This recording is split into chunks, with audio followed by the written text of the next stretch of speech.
And then Chris Ann Hall worked like a slave. I mean, how many hours of presentations total did she do in 3 days? I mean, she must be passed out somewhere this morning. But they were great. I saw many of you there at various venues. And Monday night at Fairview Baptist, they did a live stream, and that's archived. You can see it on their webpage. That's fairviewbaptistedmond.org if you want to see her presentation there. In my view, the most important thing she talked about all weekend was the second hour, Monday night, state sovereignty. Because fighting for state sovereignty and acting like we are a sovereign nation with our own laws, our own rules, our own government, and standing up for those and fighting for those, especially when they conflict with the federal government, is really the only answer, the only workable solution to bringing things back home, to liberty at home, to freedom at home, to protection from tyrants and aggressors in government and in other states and on the liberal left and right coast. It's the only workable solution. You have those running around saying, well, let's modify the Constitution. The federal government is out of control. We should rein it in by modifying the Constitution. We need to have a convention or a compact of states to fix things. I want you to think about this for a minute. Let's say Article 1, Section 8, whatever paragraph it is, says that the Congress has the power to declare war. So let's just say, for the sake of argument, not that this would really happen, that we were involved in a lot of unconstitutional wars over the last several decades, right? So what would be the solution to that? Would we say, let's call a convention of states and let's add a 28th Amendment to the Constitution, and it's going to say, you remember Article 1, Section 8, Congress shall declare war? Well, we didn't really mean it. But now we really mean it, and we expect you to obey it, or else we'll amend the Constitution again. See, that's what they're proposing for all these various problems that we're facing. Why just, you're going to make another rule for them to disregard that one as well? They're criminals. They're breaking the contract. What they're doing is illegal and immoral because they're stealing and breaking the rules and disobeying the contract. So that's why what Chris Ann talked about was so important. The only workable solution, and we know it's workable because it's worked in the past. We have a couple hundred years of history, and we have seen states stand up and say no, and abolish slavery, and do away with the Alien and Sedition Acts, and what other examples were there? Fugitive Slave Act, right, abolition of slavery. So it's worked in the past. It's working now. We have people smoking pot all over the country and not going to jail. Okay? It works. So we should do it to save innocent children. We should do it to tell the EPA to take a hike. We should do it for all these reasons.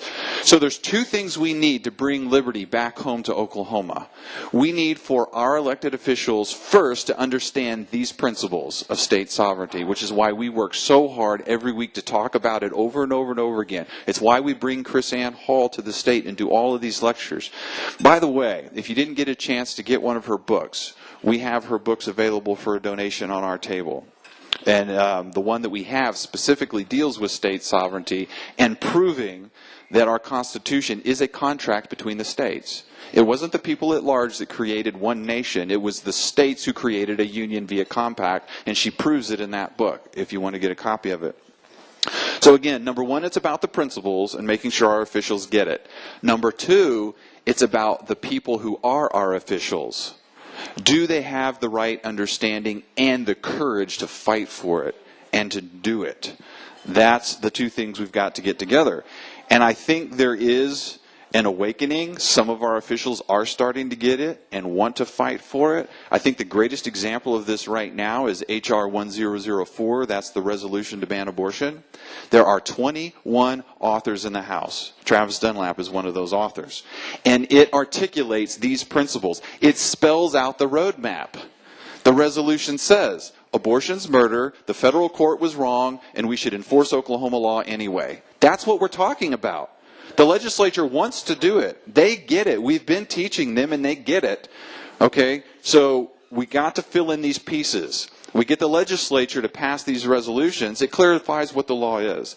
Then we have to get someone with the same mindset to run for governor or to run for sheriff, preferably both. It's going to take executives to defy the federal government. They're the ones with the guns. They're the ones with the badges. They're the ones that can go lock the doors of the abortion clinic and stop people from murdering their children. We have to literally do something. If you ask a politician, what's your strategy, what's your plan, what will you do? And then he tells you about who he is and what he believes, well, there's a confusion there between action words and being verbs, and they don't get it. We want to know what will you do, because you can't save a life without actually breaking someone out of jail like Josh Glover or shutting down a clinic where they kill babies. You have to do something, and that's the executive branch. So I've been going around interviewing everyone that is running for governor. And so far, I haven't met anyone with this vision yet, but I haven't met all the options yet either. I've got a few more people I need to talk to. There's rumors of different people talking about running for governor. I will talk to them. And short of finding someone with this worldview who's willing to do it, we're going to find somebody to run who will do it. And I've had some conversations. We have some alternates lined up. Alternate 1, alternate 2. If we can't get our first choice, which is Dan Fisher, to do it, then these guys, I hope, are going to step up and do it.